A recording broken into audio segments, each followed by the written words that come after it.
यहाँहरू सबैजनालाई प्रभु यीशु ख्रीष्टको नाउँमा जय मसीह।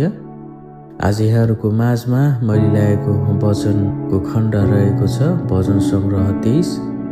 यो बाइबलको प्रसिद्ध पद हो जसमा दाउद राजाले परमेश्वरलाई आफ्नो गोठालाको रूपमा चित्रित गरेका छन्। यसको अर्थ हो कि परमेश्वरले आफ्ना भक्तजनहरूको हेरचाह गर्नुहुन्छ, तिनीहरूको आवश्यकताहरू पूरा गर्नुहुन्छ र तिनीहरूलाई अभाव हुन दिनुहुँदैन।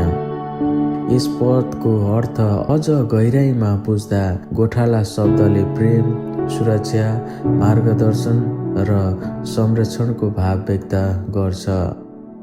गोठालाले जस्तै भेडाहरूलाई ख्याल गर्छ, परमेश्वरले पनि आफ्ना विश्वास गर्नेहरूलाई रक्षा गर्नुहुन्छ र तिनीहरूको मार्गदर्शन गर्नुहुन्छ।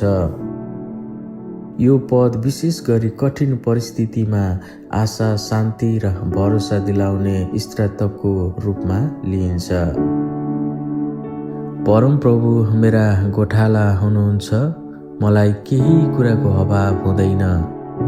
उहाँले मलाई हरियो खर्कमा लेटाउनुहुन्छ र मलाई शान्त पानीको छेउमा डोराउनुहुन्छ। उहाँले मेरो प्राणलाई पुनः जीवित पार्नुहुन्छ। उहाँले आफ्नो नाउँको खातिर मलाई धार्मिकताको मार्गमा डोर्याउनुहुन्छ। मृत्युको अन्धकारमय घाँटी भएर जानु परे पनि म कुनै खतरादेखि डराउने छैन, किनकि तपाईँ मेरो साथमा हुनुहुन्छ। तपाईँको लट्ठी र तपाईँको लहुरोले मलाई सान्त्वना दिन्छन्। मेरा शत्रुहरूका सामुन्ने तपाईँले मेरो निम्ति भोज तयार पार्नुहुन्छ। तपाईँले मेरो शिर तेलले अभिषेक गर्नुहुन्छ, मेरो कचौरा भरिएर पोखिन्छ।